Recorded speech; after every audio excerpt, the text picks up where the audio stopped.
Olá, meus amigos, olá, minhas amigas.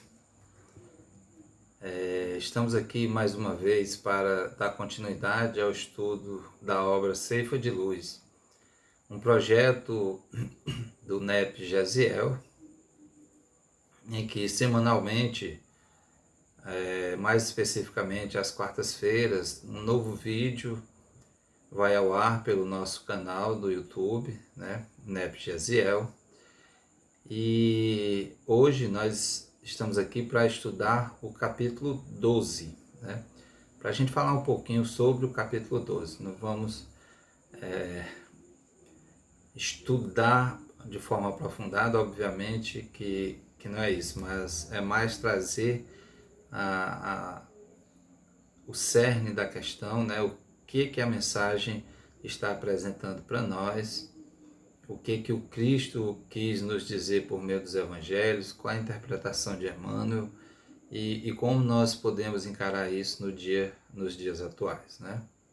Então hoje o nosso capítulo é o de número 12, intitulado A Senda Estreita.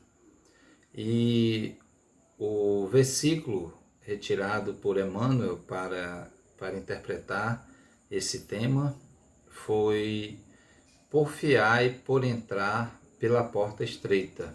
Isso está em Lucas, capítulo 13, versículo 24. Então, a gente vai fazendo aqui uma leitura e uma correlação com uma obra ou outra e vamos caminhando nesse sentido, tá?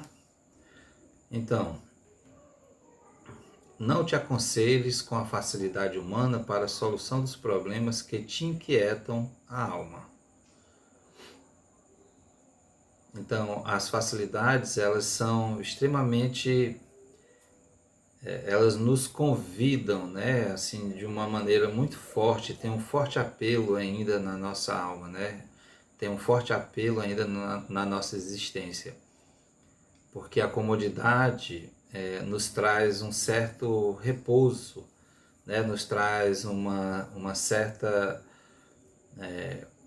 uma falsa serenidade, eu diria, porque quando nós temos as facilidades do mundo, as facilidades humanas, nós sabemos que elas são transitórias, né? São passageiras. Então, quando nós nos abraçamos a essas facilidades, a gente acaba que cometendo alguns erros, né? E esses erros nos tiram da rota. Esses erros nos levam para um outro caminho que não aquele da senda estreita, da porta estreita, né? Então, tenhamos muito, mas muito cuidado com as facilidades quando elas surgirem em nossas vidas, ou pelo menos que nós não as busquemos, né? Ao contrário, nós lutemos, trabalhemos, nós nos esforcemos para que a gente consiga algumas conquistas. Vejam bem o que Emmanuel disse. Realização pede trabalho, né? Esqueçamos as facilidades, vamos trabalhar. Vitória exige luta, exige dedicação, exige suor, exige transpiração, né? Se a gente for fazer um paralelo aqui com os atletas profissionais, por exemplo, para chegarem a um nível de excelência, eles se esforçam muito, né? Eles lutam muito por aquilo, então há um esforço naquilo. E há, certamente, dentro da justiça divina, né, há algumas conquistas, né? Mesmo conquistas materiais, apesar de perecíveis, né? Conquistas que são exclusivamente do âmbito terreno. Mas, mesmo dentro dessas conquistas, se a criatura, né, aquela pessoa ela já tiver um certo equilíbrio, já tiver uma certa compreensão, digamos, melhor dizendo, ela vai entender que mesmo naquela conquista material, por trás tem um fundo espiritual, né? Que pode ser retirado, esse fundo espiritual, pode ser retirado a essência de todas as conquistas de nossas vidas, né? E essa essência sempre vai nos direcionar para a eternidade. Sempre vai nos direcionar, serão os nossos tesouros, né? Essas essências serão aquilo que nós teremos possibilidade, a capacidade de levarmos quando nós deixarmos o corpo físico. Muitos jornadeiam no mundo na larga avenida dos prazeres efêmeros e esbarram no cipoal do tédio ou da intemperança, quando não sucumbem sob as farpas do crime. O mundo do crime, né, de certa forma, é uma dessas facilidades que as pessoas buscam. Apesar de que viver sempre com medo, sempre fugitivo, né, sempre fugindo das autoridades policiais, se escondendo dos outros, realmente é uma escolha que só dá para entender quem a faz realmente, né? Não cabe a nós aqui o julgamento, mas apenas uma interpretação nesse sentido de que as pessoas que buscam o mundo da criminalidade e que essa busca é muito mais no sentido da aquisição de bens materiais, né? E aí o que ocorre? Acabam que se tornando fugitivos da lei, né? São os foras da lei que vivem às escondidas, vivem se escondendo e não podem nem mesmo usufruir daquilo que eles conquistam, né?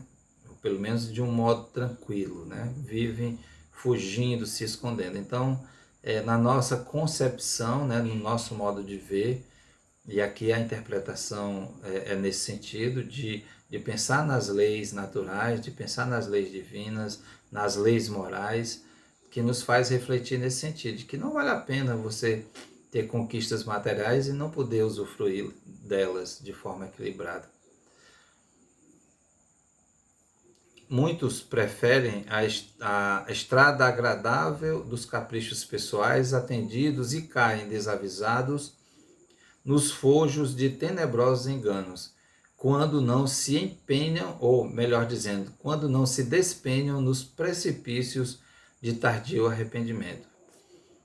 Quantas pessoas que à beira da morte, né, voltando à questão da criminalidade, que aquela situação em que a pessoa está à beira da morte e que ela deve passar um filme na cabeça da pessoa, o quanto de equívoco ela teve em relação à sua vida, e acaba que no último segundo, né, numa fração de segundos, a pessoa às vezes tem ali o arrependimento, né, dos erros que foram cometidos. Então, será que seria tarde esse arrependimento? No olhar materialista, sim, no nosso modo de ver, que aquele arrependimento só ocorreu no momento da morte. Para quem olha de uma maneira única e exclusivamente material, a gente entende que é um arrependimento tardio. Mas a gente sabe que nada se perde perante a justiça divina, né? Perante a bondade de Deus. Então, o arrependimento ele também pode trazer possibilidades mais à frente, né? Seja qual for a experiência em que te situas na terra, lembra-te de que ninguém recebe um berço entre homens para acomodar-se com a inércia, no desprezo deliberado às leis que regem a vida.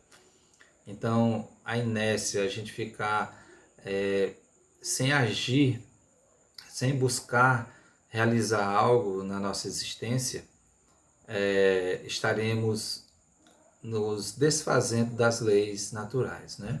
Então isso não é uma boa escolha, porque mais tarde, em mais ou em menos tempo, nós iremos nos deparar novamente com essas mesmas situações, né? E aí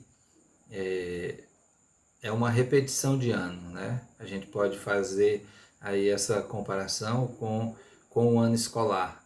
Então, quando a gente não se dedica, não se prepara, não estuda, não rala, né?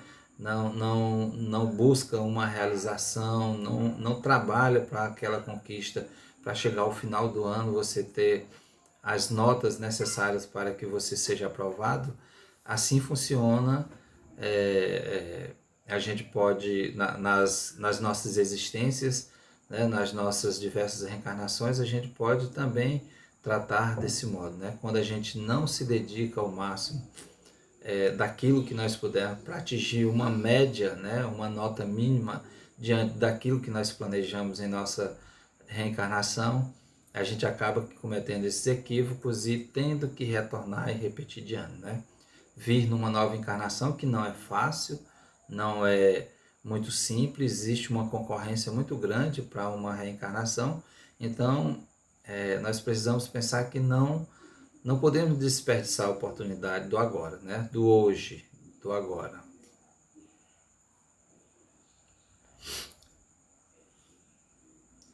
Nosso dever é a nossa escola. Veja o que a gente falou, né? Nosso dever é a nossa escola. É a nossa tarefa diária. Por isso mesmo, a senda estreita a que se refere Jesus é a fidelidade que nos cabe manter limpa e constante no culto às obrigações assumidas diante do bem eterno. Bem eterno, Deus, né? Então, os compromissos que nós assumimos perante Deus nos nossos planejamentos reencarnatórios, eles estão lá muito claros, né? E quando nós negligenciamos esses ensinamentos, quando nós negligenciamos esse planejamento que nós, por vezes, participamos, aí a gente está cometendo esses equívocos e vamos, como nós já o dissemos, repetir de ano, né? Por isso mesmo, a senda estreita aqui, ou melhor, aqui nós já fomos. Para sustentá-la, sustentar essa senda estreita, né, sustentar essa fidelidade, melhor dizendo, a Jesus, é imprescindível sacrificar no santuário do coração tudo aquilo que constitua bagagem de sombra no campo de nossas aspirações e desejos. Ou seja, para a gente se sustentar nesse compromisso que nós travamos com o Cristo, um contrato que nós assinamos, né, antes de retornar à vida material, é importante que lá tenha algumas cláusulas, né? Tem algumas regrinhas. E aí, quando a gente foge a essas cláusulas e a essas regras, a gente meio que deixa de cumprir com aquele compromisso, né? Adaptamos-nos à disciplina do próprio Espírito na garantia da felicidade geral. Adaptarmos-nos à disciplina do próprio Espírito na garantia da felicidade geral é estabelecer em nós próprios o caminho para o céu que almejamos. Então, não te detenhas no círculo das vantagens que se apagam em fulguração passageira, de vez que a ociosidade compra em desfavor de si mesma as chagas da penúria e as trevas da ignorância. Não desdenhe a aprovação e o trabalho, a abnegação e o suor. E em todas as circunstâncias, recorda sempre que a porta larga é a paixão desregrada do eu, e a porta estreita é sempre o amor intraduzível e incomensurável de Deus. Mas aí a gente pode perguntar, né? Se Deus é infinita bondade, se Ele é infinita misericórdia, como que nós podemos entender isso como uma porta estreita, né? E entender que as conquistas materiais são essa porta larga, que a gente está sempre adentrando por ela, é justamente por isso, por conta das facilidades que a gente sempre busca. Não que Deus imponha regras absolutamente difíceis de serem atingidas, não é isso. É que em suas leis, para que a gente almeje chegar a um estágio de espírito elevado, de espírito puro, enfim, naquela gradação em que Kardec nos traz nos livros dos Espíritos, então a gente precisa ter dedicação, né? A gente precisa transpirar, a gente precisa suor, a gente precisa estudar, a gente precisa dedicar tempo, né? A gente precisa dedicar, por vezes, abdicar, por vezes, do repouso constante, né? E do repouso do corpo físico, né? Então, é por isso que é tratado como uma porta estreita, porque ela não apresenta facilidades mundanas, facilidades que são transitórias, né? E as conquistas do Espírito, elas são muito mais difíceis realmente. Por quê? Por conta das nossas imperfeições, né? Nós somos espíritos impuros, nós somos espíritos ainda na caminhada, e nós não conseguimos ainda estar dentro aqui de forma figurada, né? Dentro de uma situação em que a gente possa sentir Deus, a presença divina de modo muito mais constante em nossas vidas. Nós oscilamos muito, né? Então a gente procura tantas facilidades que existem aqui na Terra que a gente acaba esquecendo desse compromisso com Deus e com o Cristo, né? Então, meus irmãos, a nossa mensagem de hoje era essa, né? A gente pede a vocês que compartilhem com seus amigos, né? Porque o objetivo do nosso canal é esse, de difundir a mensagem do Cristo, né? E só para finalizar, baseado nesse mesmo tema, Emmanuel, ele também faz em um outro livro, né, no Vinha de Luz, ele também traz, lá no capítulo 20, o tema Porta Estreita, utilizando esse mesmo versículo. Então, é mais uma fonte, e aqui ele se dirige mais à questão da reencarnação mesmo, tratando desse assunto que nós tratamos aqui um pouco, né? Além disso, nós temos em O Evangelho segundo o Espiritismo, lá a Porta Estreita, também o título, no capítulo 18, muitos os chamados, poucos os escolhidos, né? Então, só para a gente finalizar o nosso estudo, baseado aqui no Evangelho segundo o Espiritismo, nós vamos ler o finalzinho do texto, tá? Ele diz o seguinte: com a anterioridade da alma e a pluralidade dos mundos, o horizonte se alarga. Esse horizonte nosso se amplia, né? O horizonte espiritual. Faz-se luz sobre os pontos mais obscuros da fé. O presente e o futuro tornam-se solidários com o passado. E só então se pode compreender toda a profundeza, toda a verdade, toda a sabedoria das máximas do Cristo. Então, vejam que coisa linda, né? Somente quando nós temos a compreensão da anterioridade da alma e a pluralidade dos mundos é que nós vamos compreender a grandeza dos ensinamentos do Mestre, que na verdade são ensinamentos universais, né? São ensinamentos que vêm de Deus, do Criador. Então, nós precisamos estar atento a isso. Se nós ficarmos fechados na compreensão de que nós temos apenas uma existência material e durante uma única existência a gente vai adquirir o mérito de estar entre os anjos, de estar em repouso, em ambientes de repouso e de regozijo, não, certamente não, né? Então, esse final aqui do texto que contém lá no Evangelho segundo o Espiritismo, repito, capítulo 18, muitos os chamados, poucos os escolhidos, a gente tem, com o título lá, A Porta Estreita, então a gente tem esse final que traz essa reflexão grandiosa, ou seja, sem a anterioridade da alma e a pluralidade dos mundos, nós não podemos explicar o Cristo, nós não podemos explicar Deus. Né? Explicar Deus no sentido, não podemos compreender um pouco da essência de Deus, melhor esclarecendo, porque a gente não consegue, nós não temos amplitude suficiente para explicar nem ao Cristo e muito menos a Deus, né? Então, que Deus nos abençoe e que a gente tenha uma semana abençoada e esperamos que todos vocês estejam bem e na presença do Mestre, na presença de Deus. Grande abraço.